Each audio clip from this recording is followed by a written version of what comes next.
What's going on, guys? Welcome back to WWE Network and Chill, where I, Graham G. Matthews, break down all the original content I watch on the WWE Network. Today we're talking Season 1, Episode 4 of the WWE Ruthless Aggression show, entitled The Next Big Thing. I've loved this show so far. I thought the Evolution episode was the best one yet from last week.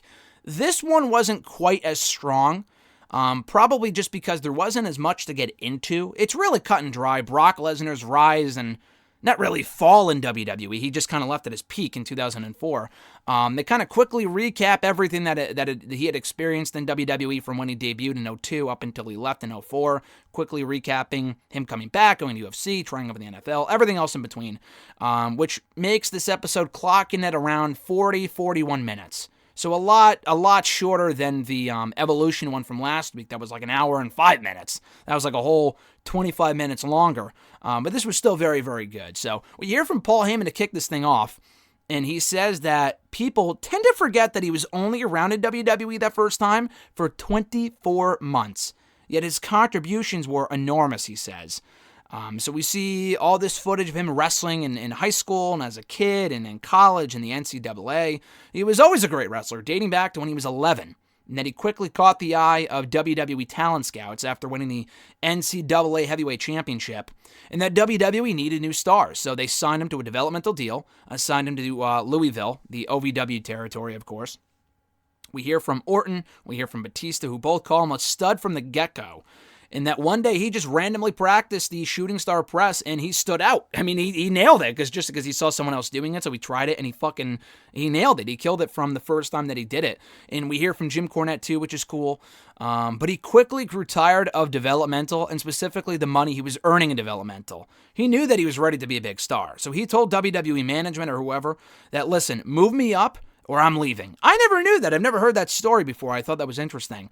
And they were like, well, that was a no-brainer. Let's call him right up. So they had him start doing dark matches. And he got terrible advice from veterans, Paul Heyman said. So he started being the one to give him different advice. And Brock Lesnar listened to him.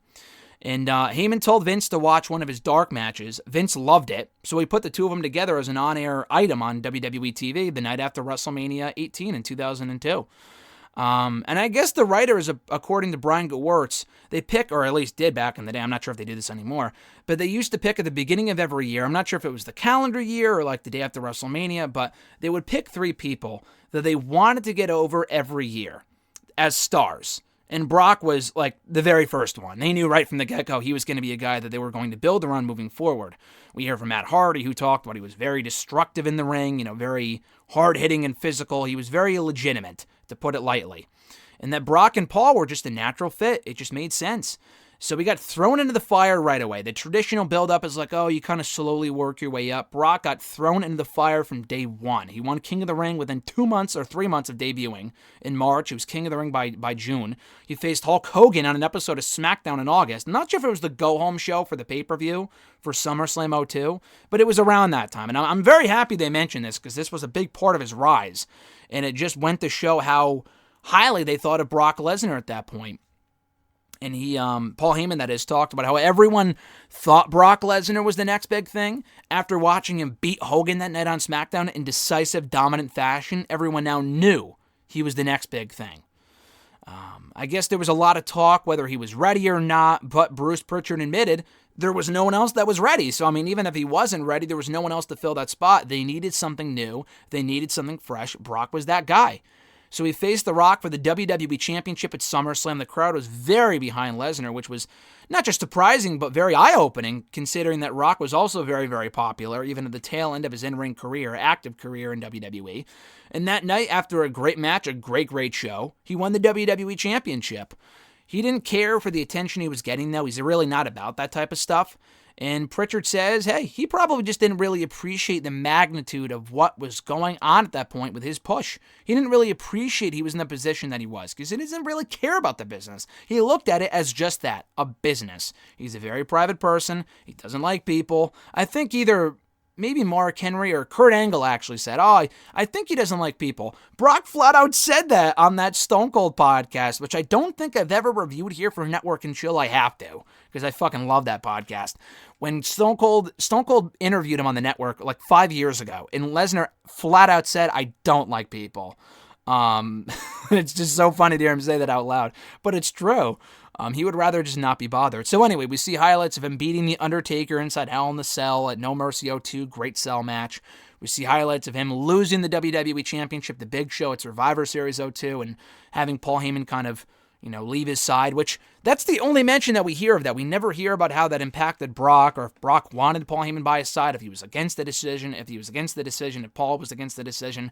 We never really hear more about that. I would have loved to have known what their thought process was behind breaking Paul away from Brock.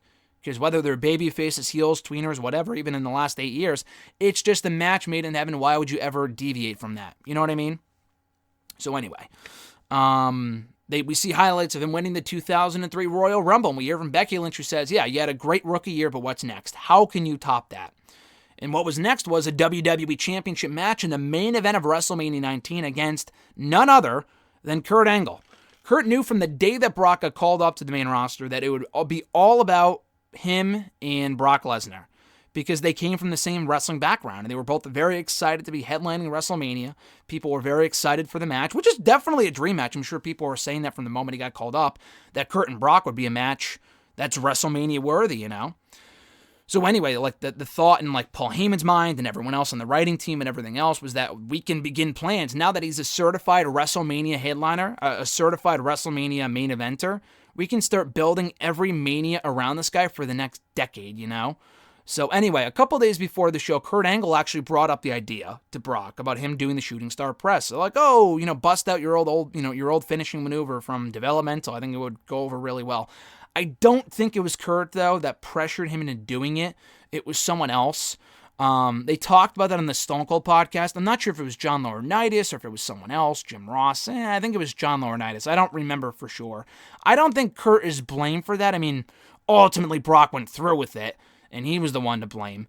But he got some bad advice, and Paul Heyman said as much, that it was a classic example of Brock taking bad veteran advice. And I don't think it was from Kurt, because they would have made a point to bring that up and have Kurt apologize, but that was never the case. It felt like the right place to do it.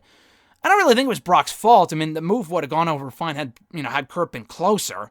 Kurt was like 3/4 away from Brock in the ring. Like 3/4 away from the ring, from where Brock was standing in the ring. So it just looked bad even before he did it. I'm not really sure why he did that, but anyway.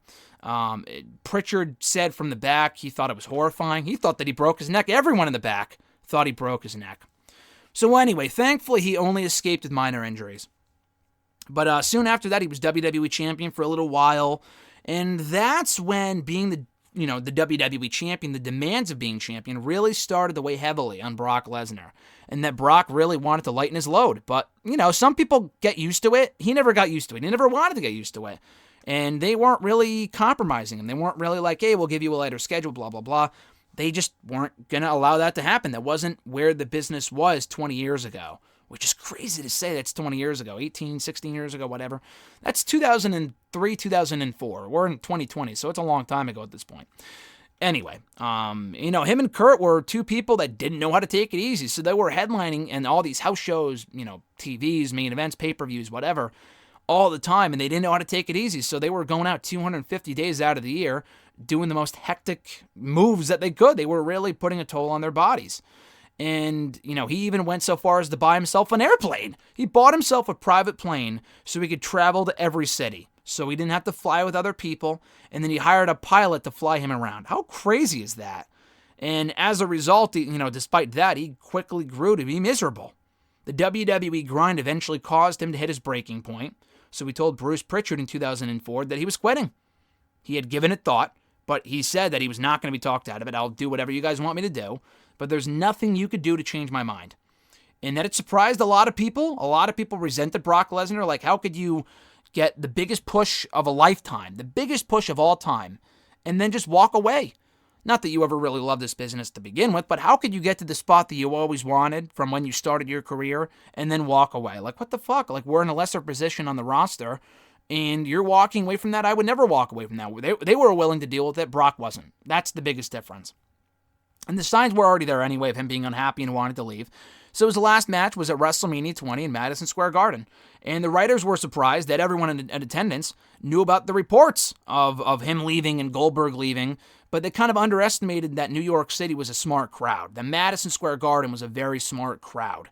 And they went out there and they just had a bad match. And JBL said, listen, it didn't matter what happened out there because the crowd would have booed regardless. Which I don't really necessarily agree with. I think part of the reason why they crapped on the match, I mean, they were crapping on it from the get-go. But I feel like if it was a great match, they probably could have won them over. But the match sucked anyway.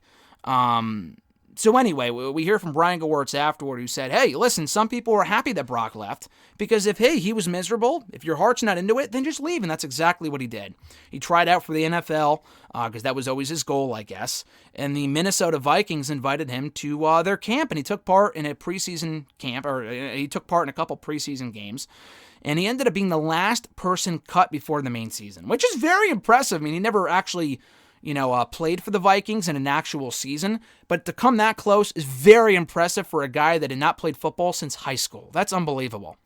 And he realized at that point that wasn't what he wanted to do, so he went into MMA because it was a lot more up his alley. He could train at home for 6 months, go to one event, and have that be it. He didn't have to deal with the real world.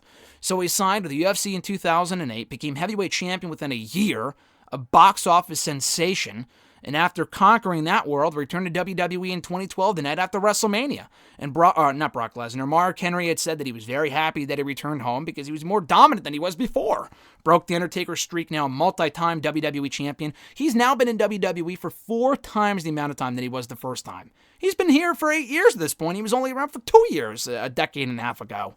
And he's done far more, breaking The Undertaker's streak, beating John Cena, CM Punk, Randy Orton, The Undertaker, Goldberg, you name him, he's beaten them. Everybody. AJ Styles, he has beaten everybody in WWE. Rollins, Roman Reigns, Dean Ambrose, the current guys, the old guys, Triple H, he's beaten everybody. He's a once-in-a-lifetime athlete. But anyway, going back to his original run, they credit him for revitalizing the WWE post-Attitude Era, and that his music always brings a certain energy to any arena that he steps foot in back then and even today. So I thought this was a good episode, not nearly as good as the Evolution one. A lot of stuff we already knew. Hey, push me to the main roster or I'm walking or I'm quitting. I mean, I've never heard that to be a fact. But I've never heard that before. I thought that was interesting. But this was good. Not as great as some of the other ones, but it was still very, very good. On the shorter side, which is, I'm not really sure how much more they could have done to delve into this because you can't hear from Brock himself. They never really have Brock do these sit-down type of interviews, Like in the Evolution one, we heard from everyone in Evolution. And the John Cena one, we heard from John Cena. In this one, you don't hear from Brock, so that kind of hurts it a little bit. We do from, like, his 2004 documentary or some shit, 2003 documentary. But other than that, you don't really hear from Brock at all, which is, kind of a shame, but it would have been cool, but whatever, it's not a big deal. Thought it was a good episode nonetheless. If you're a big Brock Lesnar guy, you will especially enjoy this edition of WWE Ruthless Aggression. And, that's it. I'm not sure what the next episode is on. I'm sure it's out there what the title of the episode is. I just haven't looked yet. But it will be up per usual first thing next Monday morning, so be sure to check that out. My review of the Ruthless Aggression show right here on WWE Network and Chill. But again, it will not be up until next Tuesday as well. Usually I like to review them on the same day they're uploaded. But this Sunday, right after the WWE Elimination Chamber pay-per-view, they're airing a documentary on FCW, which is really fucking cool. So I'm going to be able to watch that, and that review will be up on Monday. And then my review of Episode 5 of the Ruthless Aggression Show, Season 1, of course, will be up on Tuesday. So stay tuned for that. Anyway, guys, have a great rest of your week. And before then, though, be sure to like this video, drop a comment, share the video, and subscribe to the channel for more daily content. And, we'll be back here tomorrow right here on the channel with a all-new #AskGSM video. So until then, guys, have a great rest of your week. I'm Graham GSM Matthews, and I'll catch your ass down the road.